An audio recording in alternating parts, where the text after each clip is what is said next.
श्री शिव महापुराण सप्तमी वायव्य संहिता उत्तरखंड अथ दशमोध्यायः।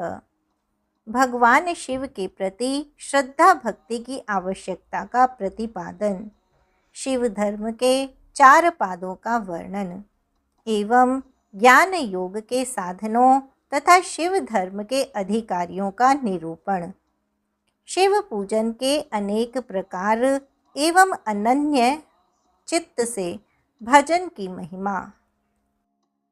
श्री कृष्ण बोले, हे भगवान, हे सर्व योगींद्र, हे गणेश्वर, हे मुनीश्वर, हे कार्तिकेय तुल्य बुद्धिमान, हे सर्व ज्ञान निधे, हे गुरु, हे परमेश्वर, मनुष्यों के बंधन को काटने के लिए पृथ्वी पर अवतार लेकर महर्षि देह धारण करके आप स्थित हैं।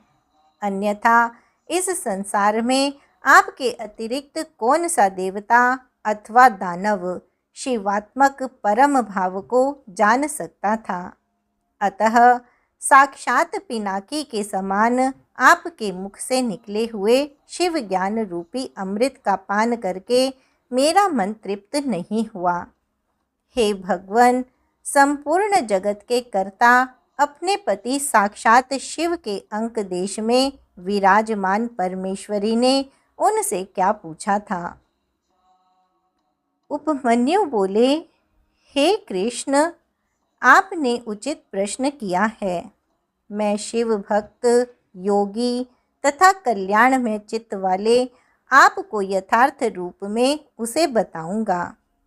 दिव्य स्वरूप वाले महादेव देवी पार्वती के साथ सुंदर कंदराओं वाले दिव्य मंदर पर्वत पर ध्यान मग्न थे। उस समय देवी पार्वती की मुस्कान युक्त मुख वाली प्रिय सखी शुभावती खिले हुए तथा अत्यंत मनोहर पुष्पों को ले आई। तत्पश्चात देवश्रेष्ठ शिवजी स्वयं देवी पार्वती को अपने अंक में बिठाकर उन पुष्पों से उन्हें अलंकृत करके अत्यंत प्रसन्न हुए। इसके बाद अंतःपुर में रहने वाली दिव्य आभूषण धारण की हुई देवियां तथा अंतरंग गणेश्वर हाथों में चवर धारण करके सभी लोकों की महेश्वरी पार्वती एवं सभी लोकों के स्वामी परिपूर्ण भगवान शिव की सेवा करने लगे। तदनंतर शिवा शिव के विनोद के लिए तथा लोक में जो शिव के शरणागत हैं उन मनुष्यों के कल्याण के लिए प्रिय कथाएं प्रारंभ हुईं। उस समय अवसर देखकर सभी लोकों की स्वामिनी पार्वती ने अपने पति सर्वलोक महेश्वर से पूछा। देवी ने कहा, महादेव, जो आत्म तत्व आदि के साधन में नहीं लगे हैं तथा जिनका अंतःकरण पवित्र एवं वशीभूत नहीं है, ऐसे मंदमती मर्त्यलोकवासी जीवात्माओं के वश में आप किस उपाय से हो सकते हैं। महादेव जी बोले, देवी, यदि साधक के मन में श्रद्धा भक्ति न हो तो पूजन कर्म, तपस्या, जप, आसन आदि ज्ञान तथा अन्य साधन से भी मैं उसके वशीभूत नहीं होता हूँ। यदि मनुष्यों की मुझ में श्रद्धा हो तो जिस किसी भी हेतु से मैं उसके वश में हो जाता हूँ। फिर तो वह मेरा दर्शन, स्पर्श, पूजन एवं मेरे साथ संभाषण भी कर सकता है। अतः जो मुझे वश में करना चाहे उसे पहले मेरे प्रति श्रद्धा करनी चाहिए। श्रद्धा ही स्वधर्म का हेतु है और वही इस लोक में वर्णाश्रमी पुरुषों की रक्षा करने वाली है। जो मानव अपने वर्णाश्रम धर्म के पालन में लगा रहता है उसी की मुझ में श्रद्धा होती है, दूसरे की नहीं। वर्णाश्रमी पुरुषों के संपूर्ण धर्म वेदों से सिद्ध हैं। पूर्व काल में ब्रह्मा जी ने मेरी ही आज्ञा लेकर उनका वर्णन किया था। ब्रह्मा जी का बताया हुआ वह धर्म अधिक धन के द्वारा साध्य है तथा अनेक प्रकार के क्रियाकलाप से युक्त होता है। उससे मिलने वाला अधिकांश फल अक्षय नहीं है तथा उस धर्म के अनुष्ठान में अनेक प्रकार के क्लेश और आयास उठाने पड़ते हैं। उस महान धर्म से परम दुर्लभ श्रद्धा को पाकर जो वर्णाश्रमी मनुष्य अनन्य भाव से मेरी शरण में आ जाते हैं, उन्हें सुखद मार्ग से धर्म, अर्थ, काम और मोक्ष प्राप्त होते हैं।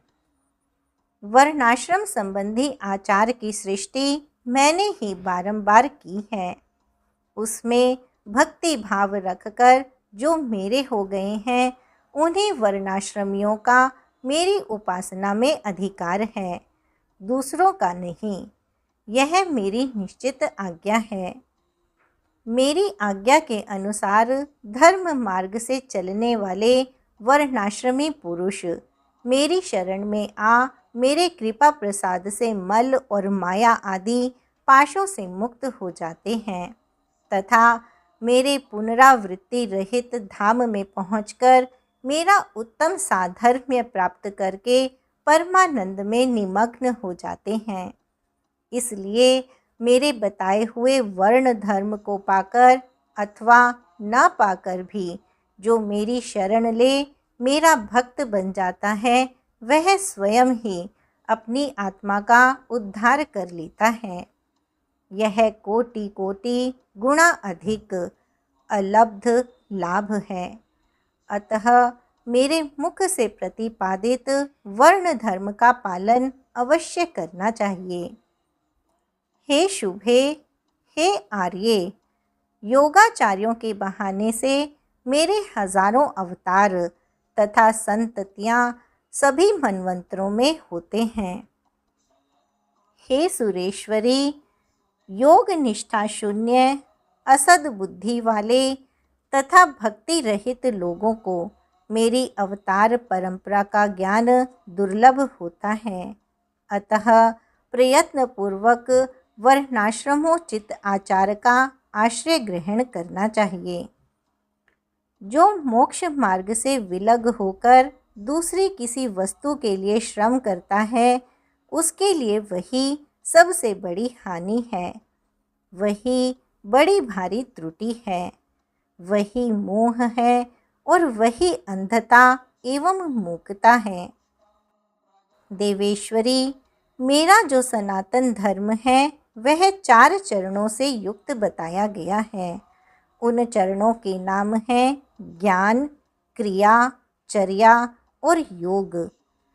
पशु, पाश और पति का ज्ञान ही ज्ञान कहलाता है। गुरु के अधीन जो विधि पूर्वक षड्व शोधन का कार्य होता है, उसे क्रिया कहते हैं। मेरे द्वारा विहित वर्णाश्रम प्रयुक्त जो मेरे पूजन आदि धर्म हैं, उनके आचरण का नाम चर्या है। मेरे बताए हुए मार्ग से ही मुझ में सुस्थिर भाव से चित्त लगाने वाले साधक के द्वारा जो अंतःकरण की अन्य वृत्तियों का निरोध किया जाता है, उसी को योग कहते हैं। हे देवी, चित्त को निर्मल एवं प्रसन्न बनाना अश्वमेध यज्ञों के समूह से भी श्रेष्ठ है, क्योंकि वह मुक्ति देने वाला है। विषय भोग की इच्छा रखने वाले लोगों के लिए यह मनः प्रसाद दुर्लभ है। जिसने यम और नियम के द्वारा इंद्रिय समुदाय पर विजय प्राप्त कर लिया है, उस विरक्त पुरुष के लिए ही योग को सुलभ बताया गया है। योग पूर्व पापों को हर लेने वाला है। वैराग्य से ज्ञान होता है और ज्ञान से योग। योगज्ञ पुरुष पतित हो तो भी मुक्त हो जाता है, इसमें संशय नहीं है। सब प्राणियों पर दया करनी चाहिए, सदा अहिंसा धर्म का पालन सबके लिए उचित है। ज्ञान का संग्रह भी आवश्यक है। सत्य बोलना, चोरी से दूर रहना, ईश्वर और परलोक पर विश्वास रखना, मुझ में श्रद्धा करना, इंद्रियों को संयम में रखना, वेद शास्त्रों का पढ़ना पढ़ाना, यज्ञ करना कराना, मेरा चिंतन करना, ईश्वर के प्रति अनुराग रखना और सदा ज्ञानशील होना ब्राह्मण के लिए नितांत आवश्यक है। जो ब्राह्मण ज्ञान योग की सिद्धि के लिए सदा इस प्रकार उपरयुक्त धर्मों का पालन करता है, वह शीघ्र ही विज्ञान पाकर योग को भी सिद्ध कर लेता है। हे प्रिय, ज्ञानी पुरुष ज्ञानाग्नि के द्वारा इस कर्ममय शरीर को क्षण भर में दग्ध करके मेरे प्रसाद से योग का ज्ञाता होकर कर्म बंधन से छुटकारा पा जाता है। पुण्य पाप में जो कर्म है उसे मोक्ष का प्रतिबंधक बताया गया है। इसलिए योगी पुरुष योग के द्वारा पुण्य अपुण्य का परित्याग कर दें। फल की कामना से प्रेरित होकर कर्म करने से ही मनुष्य बंधन में पड़ता है, केवल कर्म करने मात्र से नहीं। अतः कर्म के फल को त्याग देना चाहिए। हे प्रिय, पहले कर्म में यज्ञ द्वारा बाहर मेरी पूजा करके फिर ज्ञान योग में तत्पर हो साधक योग का अभ्यास करे। कर्म यज्ञ से मेरे यथार्थ स्वरूप का बोध प्राप्त हो जाने पर जीव योग मुक्त हो मेरे यजन से विरत हो जाते हैं। उस समय वे मिट्टी, पत्थर और सुवर्ण में भी समभाव रखते हैं। जो मेरा भक्त नित्य युक्त एवं एकाग्रचित्त हो ज्ञान योग में तत्पर रहता है, वह मुनियों में श्रेष्ठ एवं योगी होकर मेरा सायुज्य प्राप्त कर लेता है। जो वर्णाश्रमी पुरुष मन से विरक्त नहीं हैं, वे मेरा आश्रय ले ज्ञान, चर्या और क्रिया इन तीन में ही प्रवृत्त होने के अधिकारी हैं। वे केवल उन्हीं के अनुष्ठान की योग्यता रखते हैं। मेरा पूजन दो प्रकार का है, बाह्य और आभ्यंतर। इसी तरह मन, वाणी और शरीर इन त्रिविध साधनों के भेद से मेरा भजन तीन प्रकार का माना गया है। तप, कर्म, जप, ध्यान और ज्ञान, ये मेरे भजन के 5 स्वरूप हैं। अतः साधु पुरुष उसे 5 प्रकार का भी कहते हैं। मूर्ति आदि में जो मेरा पूजन आदि होता है, जिसे दूसरे लोग जान लेते हैं, वह बाह्य पूजन या भजन कहा गया है। तथा वही भजन पूजन जब मन के द्वारा होने से केवल अपने ही अनुभव का विषय होता है, तब आभ्यंतर कहलाता है। मुझ में लगा हुआ चित्त ही मन कहलाता है। सामान्यतः मन मात्र को यहाँ मन नहीं कहा गया है। इसी तरह जो वाणी मेरे नाम के जप और कीर्तन में लगी हुई है, वही वाणी कहलाने योग्य है, दूसरी नहीं। तथा जो मेरे शास्त्र में बताए हुए त्रिपुंड्र आदि चिन्हों से अंकित हैं और निरंतर मेरी सेवा पूजा में लगा हुआ है, वही शरीर शरीर है, दूसरा नहीं। मेरी पूजा को ही कर्म जानना चाहिए। बाहर जो यज्ञ आदि किए जाते हैं, उन्हें कर्म नहीं कहा गया है। मेरे लिए शरीर को सुखाना ही तप है, कृच्छ, चांद्रायण आदि का अनुष्ठान नहीं। पंचाक्षर मंत्र की आवृत्ति, प्रणव का अभ्यास तथा रुद्राध्याय आदि का बारंबार पाठ ही यहाँ जप कहा गया है, वेदाध्ययन आदि नहीं। मेरे स्वरूप का चिंतन स्मरण ही ध्यान है, आत्मा आदि के लिए ही की हुई समाधि नहीं। मेरे आगमों के अर्थ को भली भांति जानना ही ज्ञान है, दूसरी किसी वस्तु के अर्थ को समझना नहीं। हे देवी, पूर्व वासनावश बाह्य अथवा आभ्यंतर जिस पूजन में मन का अनुराग हो, उसी में दृढ़ निष्ठा रखनी चाहिए।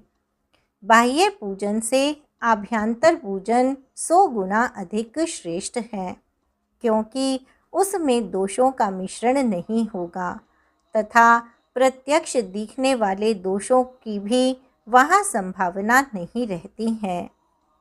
भीतर की शुद्धि को ही शुद्धि समझनी चाहिए, बाहरी शुद्धि को शुद्धि नहीं कहते हैं। जो आंतरिक शुद्धि से रहित है, वह बाहर से शुद्ध होने पर भी अशुद्ध ही है। देवी, बाह्य और आभ्यंतर दोनों ही प्रकार का भजन भाव अनुराग पूर्वक ही होना चाहिए, बिना भाव के नहीं। भाव रहित भजन तो एकमात्र विप्रलंभ छलना का ही कारण होता है। मैं तो सदा ही कृतकृत्य एवं पवित्र हूँ, मनुष्य मेरा क्या करेंगे। उनके द्वारा किए गए बाह्य अथवा आभ्यंतर पूजन में उनका जो भाव है, उसी को मैं ग्रहण करता हूँ। हे देवी, क्रिया का एकमात्र आत्मा भाव ही है, वही मेरा सनातन धर्म है। मन, वाणी और कर्म द्वारा कहीं भी किंचिन मात्र फल की इच्छा न रखकर ही क्रिया करनी चाहिए। देवेश्वरी, फल का उद्देश्य रखने से मेरा आश्रय लघु हो जाता है, क्योंकि फलार्थी को यदि फल न मिले तो वह मुझे छोड़ सकता है। सती साध्वी देवी, फलार्थी होने पर भी जिस साधक का चित्त मुझ में ही प्रतिष्ठित है, उसे उसके भाव के अनुसार फल मैं अवश्य देता हूँ। जिनका मन फल की इच्छा न रखकर ही मुझ में लगा हो, परंतु पीछे वे फल चाहने लगे हों, वे भक्त भी मुझे प्रिय हैं। जो पूर्व संस्कारवश ही फलाफल की चिंता न करके विवश हो मेरी शरण लेते हैं, वे भक्त मुझे अधिक प्रिय हैं। हे परमेश्वरी, उन भक्तों के लिए मेरी प्राप्ति से बढ़कर दूसरा कोई वास्तविक लाभ नहीं है, तथा मेरे लिए भी वैसे भक्तों की प्राप्ति से बढ़कर और कोई लाभ नहीं है। मुझ में समर्पित हुआ उनका भाव मेरे अनुग्रह से ही उनको मानो बलपूर्वक परम निर्वाण रूप फल प्रदान करता है।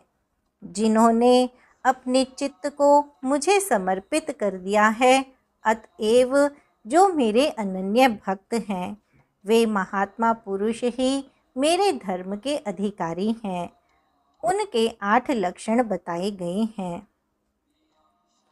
मेरे भक्तजनों के प्रति स्नेह, मेरी पूजा का अनुमोदन, स्वयं की भी मेरे पूजन में प्रवृत्ति, मेरे लिए ही शारीरिक चेष्टाओं का होना, मेरी कथा सुनने में भक्ति भाव, कथा सुनते समय स्वर, नेत्र और अंगों में विकार का होना, बारंबार मेरी स्मृति और सदा मेरे आश्रित रहकर ही जीवन निर्वाह करना, ये 8 प्रकार के चिन्ह यदि किसी म्लेच्छ में भी हों तो वह विप्र शिरोमणि श्रीमान मुनि है, वह सन्यासी है और वही पंडित है। जो मेरा भक्त नहीं है, वह चारों वेदों का विद्वान हो तो भी मुझे प्रिय नहीं है, परंतु जो मेरा भक्त है वह चांडाल हो तो भी प्रिय है। उसे उपहार देना चाहिए, उससे प्रसाद ग्रहण करना चाहिए, तथा वह मेरे समान ही पूजनीय है। जो भक्ति भाव से मुझे पत्र, पुष्प, फल अथवा जल समर्पित करता है, उसके लिए मैं अदृश्य नहीं होता हूँ और वह मेरी भी दृष्टि से कभी ओझल नहीं होता है। इति श्री शिव महापुराणे सप्तम्यां वायव्य संहितायाम उत्तरखंडे शिव भक्ति वर्णनम नाम 10वाध्यायः। इस प्रकार श्री शिव महापुराण के अंतर्गत 7वीं वायव्य संहिता के उत्तरखंड में शिव भक्ति वर्णन नामक 10वां अध्याय पूर्ण हुआ।